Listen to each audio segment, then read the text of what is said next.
Sebetulnya overthinking itu sendiri kalau direspon secara positif itu sesuatu yang bukan negatif.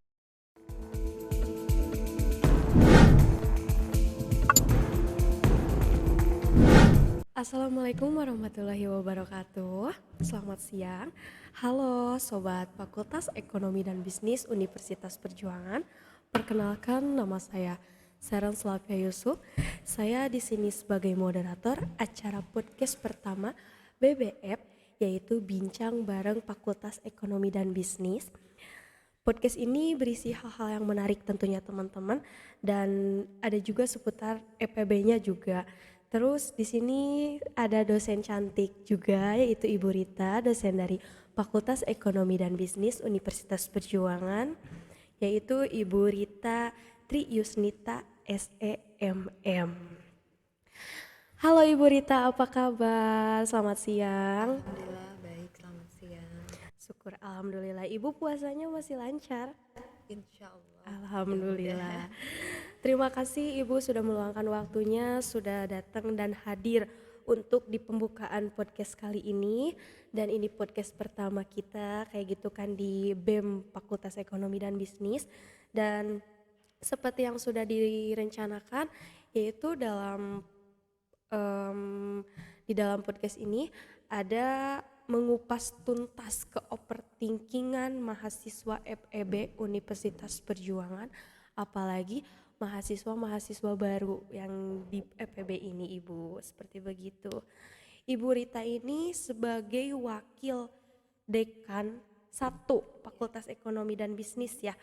Ibu, boleh nih saya bertanya, Ibu awal mula S1 itu kuliah di mana sih Ibu? Dan S2-nya dilanjut di mana? Oke, sebelumnya ya ucapan terima kasih dan Ya. merupakan suatu kehormatan bagi saya, bagi Ibu untuk bisa hadir di acara podcast perdana ya. Ya, podcast pertama ini. Perdana bagi FEB ya. Untuk yang pertanyaan di awal nih Ya. tadi, basic dari sarjana akuntansi. Dulu memang belum ada istilah sarjana akuntansi, sarjana manajemen, jadi masih istilahnya sarjana ekonomi. Sarjana ekonomi. Ya, jadi basicnya dari akuntansi.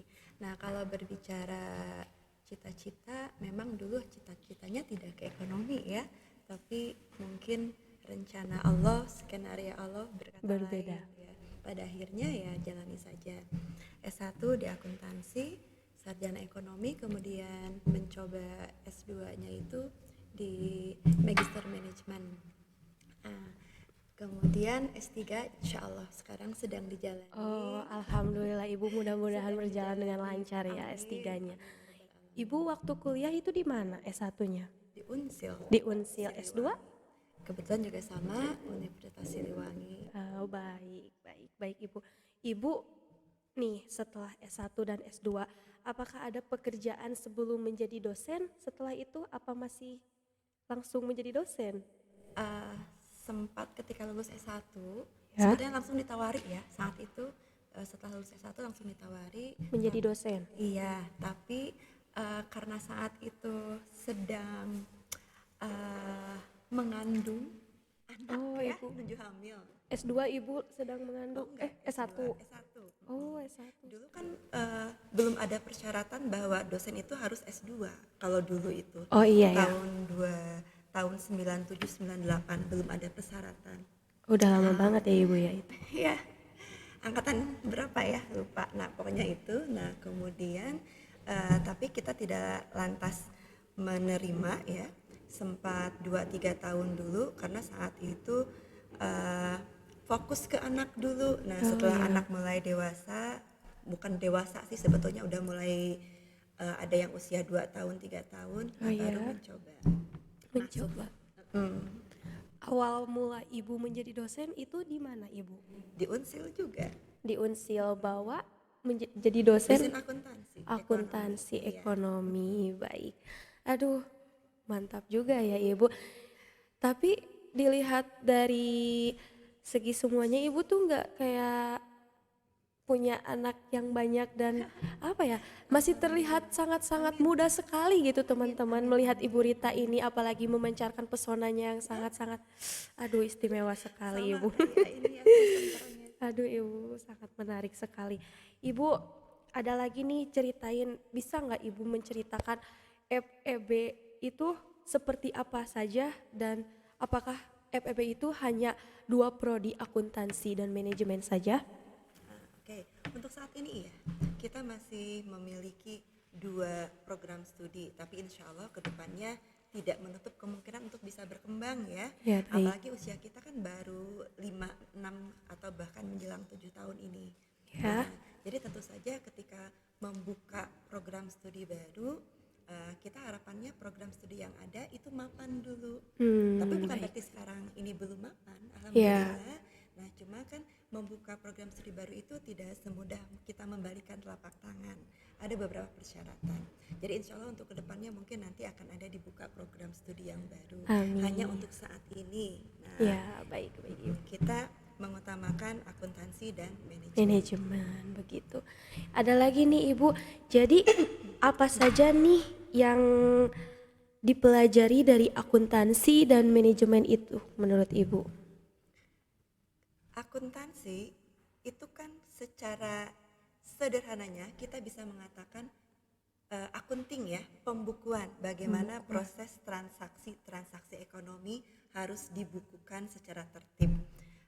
Itu adalah teknis. Ya. Nah, sementara manajemen itu lebih ke apa ya, memanage, mengelola, dan itu lebih ke konsep gitu. Iya, Nah, meskipun memang bisa ya nantinya implementatif. Jadi akuntansi itu teknis dari memanage, mengelola organisasi apapun itu, mau iya. organisasinya profit oriented ataupun non profit oriented. Karena yang namanya kejadian ekonomi, peristiwa ekonomi, transaksi ekonomi itu kan selalu ada. Nah, itu Iya. dibantunya oleh orang-orang akuntansi. Nah, Akuntansi sementara betul. yang mengatur kebijakan, pengambilan keputusan itu ada di orang-orang manajemen. Oh Gitu. iya, baik Ibu, terima kasih banyak. Lalu nih Bu ya, kan di luaran sana banyak banget orang-orang yang bilang bahwasanya kita gak kuliah di ekonomi dan bisnis atau di akuntansi juga kita bisa menjadi orang ekonomi. Kadang orang-orang ada yang seperti itu Ibu, tidak usah belajar padahal kan ekonomi juga dan berbisnis tuh bisa mencari ilmunya dari yang lain atau keluar sekolah juga bisa aku berbisnis tanpa harus kuliah di ekonomi kayak gitu Bu. Tanggapan Ibu itu seperti apa kalau ada orang berbicara seperti itu? Oke, setiap orang memiliki bakat. Dan Ya. ketika bakat itu diasah, bisa jadi itu menghasilkan kesuksesan ya. Hanya akan ada perbedaan, tetap ada bedanya antara, mohon maaf, orang yang mengenyam pendidikan dengan yang tidak mengenyam pendidikan. Paling tidak ada apa ya? Ada ilmu secara teori yang lebih dikuasai oleh orang yang sudah mengenyam dunia pendidikan dibandingkan yang tidak sekolah gitu ya, kan antara Iya. sekolah dengan tidak sekolah. Memang betul di luar sana ada beberapa contoh yang tidak kuliah, tidak sekolah, tapi kok bisa sukses. Nah, mereka juga belajar, jadi pada dasarnya memang mau belajar atau tidak gitu ya. Tapi kan yang sukses tanpa sekolah, yang sukses tanpa latar belakang ilmu dunia pendidikan itu kan sedikit ya, hanya orang-orang tertentu. Iya. Iya. Nah, bagi kita yang memang keistimewaan, setiap orang punya Punya keistimewaan. keistimewaannya masing-masing. Tapi ketika kita belum menemukan keistimewaan, kita belum paham dengan bakat kita, Ya, nah, alangkah lebih baiknya kalau memang kita diawali dengan dunia pendidikan dulu. betul. Gitu. Betul Ibu. Terima kasih Karena banyak. pengambilan keputusan yang memiliki latar belakang pendidikan dengan pengambil keputusan yang mungkin hanya berdasarkan pengalaman itu mungkin berbeda. Ya, pengalaman didukung juga dengan pendidikan itu akan jauh lebih bagus daripada hanya pengalaman saja, mungkin itu ya. Nah, begitu ya. Mungkin kayak gitu teman-teman. Jadi gak semua yang dikatakan orang-orang itu benar, tapi lebih istimewanya kita lebih em, ada relasi dari luar dan juga diimbangi dengan pendidikannya gitu kan ya Ibu. Oke. Kata Ibu nih, apa sih istimewanya menjadi sosok ekonomi gitu? Dan apa istimewanya Fakultas Ekonomi dan Bisnis itu menurut Ibu? Eh, Setiap program studi ada keistimewaan. Ya. Bukan berarti kita mengatakan bahwa kita ini jauh lebih bagus dari yang lain, tidak. Ya. Tapi eh, ekonomi itu kaitannya dengan dunia usaha. Apalagi kalau kita jelas ya, lulusan program studi akuntansi dan manajemen yang ada di Unpar ini memang lebih ke organisasi atau perusahaan yang komersil. Komersial. Nah, paling tidak nanti ketika kita lulus dari sini tidak harus tergantung bekerja di perusahaan orang lain, tetapi kita sendiri bisa menjadi pengusaha. Kita sendiri Iya, bisa betul. melakukan bisnis. Iya. Nah, untuk yang lain mungkin memproduksi itu mudah, menghasilkan sesuatu mungkin pintar, tapi bagaimana cara memasarkan, mampu tidak menjual produk tersebut menjadi lahan bisnis ya, lahan usaha, sumber pendapatan, sumber penghasilan. Nah, itu mungkin yang belum tentu dimiliki oleh program studi lain. Nah, itu. Iya, baik, Nah, kalau baik. di kita mudah-mudahan selain bisa memproduksi, kan ada manajemen operasional ya. Ada. Nah, kemudian juga bisa memasarkan, ada manajemen pemasarannya, Iya. kemudian juga bisa mengelola keuangannya. Keuangan. Iya, kapan ekspansi, perlu tidak investasi, bagaimana cara mengembangkan, itu semua juga kan tetap ya untuk perusahaan yang menengah ke atas yang namanya kebutuhan dana itu tidak perlu modal, kita nggak bisa mengatakan seperti itu. Ya. Ya. Jadi dibutuhkan juga MSDM-nya gitu Nah, ya Ibu. iya, satu lagi SDM-nya itu, ya. itu. Betul, betul. Betul, betul. Terima kasih banyak Ibu.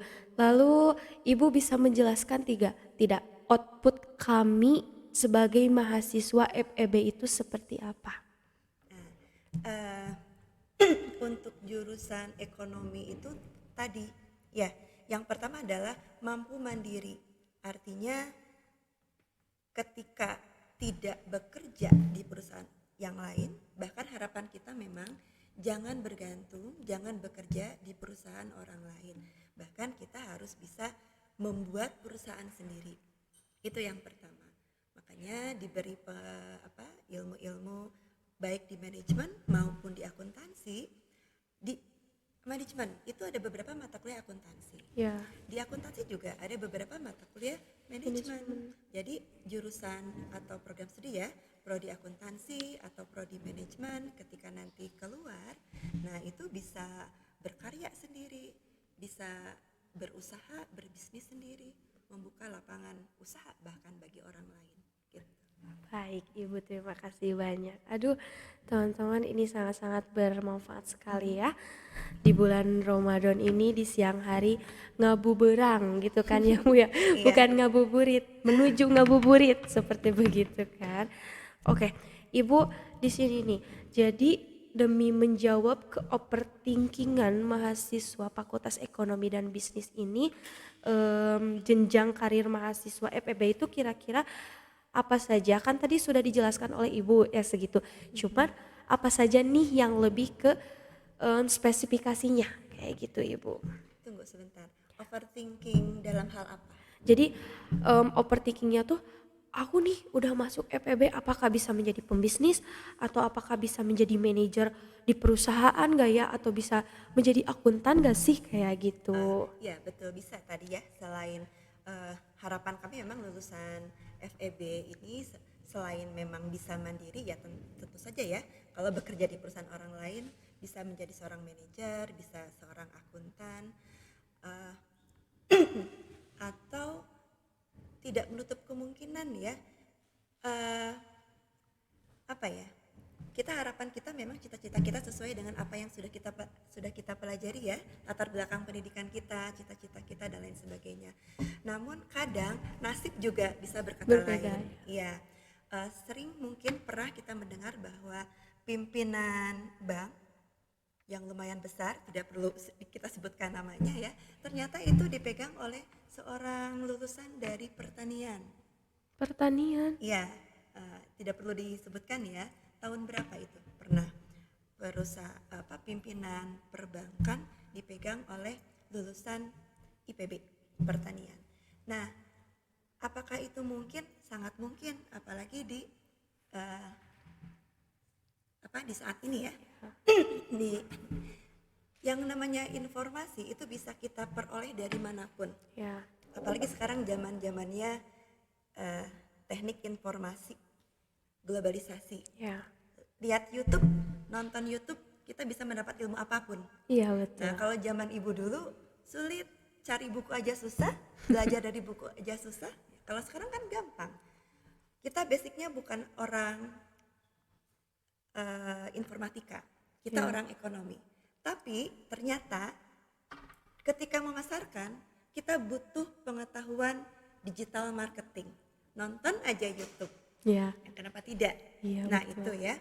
Jadi untuk menambah wawasan, menambah keilmuan bisa melalui itu. Tapi kalau kita sendiri sudah jelas kan, kalau yang namanya kuliah itu kurikulumnya sudah jelas. Nah, terkait dengan tadi yang overthinking, sebetulnya tidak perlu berlebihan ya. Jadi gini ya, kita luruskan dulu overthinkingnya itu sendiri ya. Ya, Ibu. Overthinking itu kan sesuatu berpikir berlebihan. Iya. Karena berlebihan maka timbul kecemasan, Ya, kecemasan. kekhawatiran. Belum apa-apa sudah takut. Aduh, Gitu ya. aku OPT gitu Nah, kan, apalagi iya. mahasiswa sekarang ada paribasanya gitu. OVT, overthinking Iya. kan kayak gitu, Ibu. Nah, sebetulnya overthinking itu sendiri kalau direspon secara positif itu sesuatu yang bukan negatif, asal jangan berlebihan. Karena yang namanya waspada itu harus, ya rencana ke depan kan harus. Ya. Setelah nanti saya lulus, bisa nggak ya saya kerja di sini, saya buka usaha ini. Nah, ketika overthinking tidak diikuti dengan solusi, itulah overthinking yang negatif. Nah, tapi ketika kekhawatiran kita kemudian memunculkan solusi, kan itu yang kita cari itu sebetulnya ada kekhawatiran ketika ada ketidakpastian di masa yang akan datang, kira-kira antisipasinya harus bagaimana? Nah, itu. Prospek kedepannya harus gimana? Iya. Gitu ya, Bu. Nah, makanya kita mau merencanakan sesuatu ke depannya, muncul solusi. Nah, itu sesuatu yang bukan masalah sebetulnya. Tapi ketika overthinkingnya sudah mohon maaf ya, mungkin mengarah ke penyakit. Nah, kalau kita melihat arti overthinking itu memang kecemasan yang tidak diikuti dengan solusi. Oke, Ibu, dilanjut lagi nih di yang tadi pembahasannya yang overthinking itu. Kira-kira seperti apa, Ibu? Jadi kan intinya tadi itu ada kekhawatiran setelah lulus dari kuliah, dari sini nanti saya bisa tidak jadi orang sukses. Nah itu tadi dikatakan bahwa overthinking yang dalam batas wajar itu perlu memang supaya kita memiliki rencana ke depan. Seandainya saya nanti seperti ini, apa nih yang harus saya persiapkan? Seandainya nanti saya seperti ini, seandainya nanti kondisi begitu, begini dan lain sebagainya, berarti kita punya persiapan. Nah, namun ketika overthinking tersebut sudah sangat berlebihan, yang ada hanya kecemasan, tidak diikuti dengan solusi-solusi yang ada, nah itu yang memang kemudian menjadi penyakit. Nah, harapan kita semua ya jangan seperti itulah ya. Jadi tidak boleh overthinking, bukan tidak perlu lagi, tapi tidak boleh overthinking. Yakinlah bahwa kita ini memiliki Tuhan, kita ini ada Allah, ya segala sesuatu itu sudah ada jalannya, meskipun memang prosesnya tetap harus kita jalani. Ya kita kan kewajibannya ikhtiar. Apapun nanti hasilnya, walau itu semuanya sudah direncanakan oleh Allah. Tapi jangan berburuk sangka kepada Allah ya. Makanya selalu harus positive thinking. Insya Allah ya, ada doa juga ada usaha. Iya betul Ibu, terima kasih. Jadi pesan untuk mahasiswa EPB untuk kedepannya dari Ibu bagaimana nih? Hmm. Seperti yang baru saja sempat kita ungkapkan ya, kita bicarakan bahwa uh, overthinking boleh jika masih dalam tahap yang wajar. Tahap Artinya yang memang wajar. kita perlu waspada, perlu antisipasi, boleh berpikir ke depan. Seandainya seperti ini, apa yang harus saya perbuat? Nah, jadi itu ada solusinya. Tapi kita juga jangan, maaf ya, sok tahu. Walau alam ya, apa yang akan terjadi di depan sana kita tidak tahu. Kita ini bukan Tuhan, Iya. gitu ya.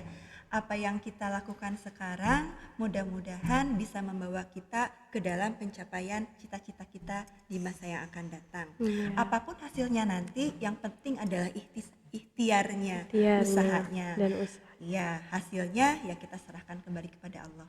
Nah itu ya, sabar, tawakal, doa, usaha. Oke, baik Ibu. Jangan putus harapan hanya Betul. gara-gara overthinking. Iya. Karena overthinking yang berlebihan justru itu timbul stres, menghambat aktivitas, jadi pada akhirnya ya menghambat prestasi. Iya, sayang juga kan kita udah datang ke kampus nih semester 1, semester 2, malah jadi OVT kan, jadi overthinking malah. Betul. Kan sayang juga uang yang udah masuk, ilmunya juga sayang kan gak dapet ya Ibu daripada kayak gitu. Udah semangat aja harus bisa positive thinking Iya. bahwa kita juga bisa gitu kan ya Bu. Setuju. Jadi Oke. jangan merasa kalah sebelum bertanding. Iya. Gitu ya, jalani saja. Jangan dulu pesimis gitu kan. Iya, Optimis aku teh betul. harus bisa kayak Iya. gitu. Betul Ibu, terima kasih banyak sekali dan sudah meluangkan waktunya dalam kupas tuntas nih ke overthinkingan mahasiswa FEB Unper gitu kan, apalagi mahasiswa-mahasiswa barunya gitu kan yang ada di sini. Pasti kayak wah gini, bilang lagi ke satu kelas yang ini pasti banyak Ibu itu yang masuk ke telinga aku. Aduh udah OPT gini. Belum permasalahan di internal kelasnya yang kayak masih berkubu-kubu lah atau apa-apanya, dikarenakan memang itu sudah menjadi habit dan masih di tahap awal mereka masuk kayak gitu kan ya Ibu. Tapi mudah-mudahan buat kedepannya ke overthinkingan mahasiswa FEB ini tidak ada, dan apa yang tadi dibicarakan Ibu, janganlah beroverthinkingan kelebih-lebihan kayak gitu kan teman-teman. Oke, terima kasih banyak Ibu. Mungkin ada tambahan lagi dari Ibu untuk mahasiswa FEB atau bagaimana? Oke. Di masa-masa transisi memang wajar ya. Ya. Bahkan setiap orang yang namanya overthinking itu ada. Nah, cuma tadi bedanya ada yang kemudian fokus ke mencari solusi, ada yang kemudian terjebak dalam kondisi ketakutan. Nah, itu. Makanya nah itu yang tidak boleh. Kalau untuk proses pendewasaan ya insya Allah ya, mudah-mudahan masalah-masalah yang ada yang dilalui saat ini menjadi proses pendewasaan bagi kita semua. Tapi betul. nah untuk bisa keluar yang sudah terjebak dari OVT ya, overthinking, kalau mudah-mudahan ya tersadarkan, jangan banyak berpikir berlebihan. Kita harus yakin ada Allah yang mendampingi, menyertai kita, ada Tuhan, itu satu. Nah, ketika misalkan kita menemukan ada teman kita yang ternyata OVT-nya itu sudah sakit. Nah, itu biasanya untuk hal-hal yang seperti itu, untuk kasus yang seperti itu harus ditangani oleh yang sudah profesional, psikolog, psikiater. Nah, itu silakan seperti itu. Karena itu sudah cenderung menjadi penyakit. Tapi makanya ya amit-amit ya, jangan sampai menjadi penyakit. Oleh karena itu harus sadar sejak dini gitu ya. Ibu juga sama, sebagai manusia itu kan manusiawi ya, berpikir ketika ada sesuatu, duh sok bilih kieu kumaha ya. Nah, tapi kemudian kita harus cepat kembali sadar bahwa yang harus kita cari itu adalah solusinya, antisipasinya gitu ya. Jadi ketakutan berlebihan itu jelas tidak boleh, apalagi dari sisi agama segala sesuatu yang berlebihan itu tidak boleh. Tidak baik tidak baik.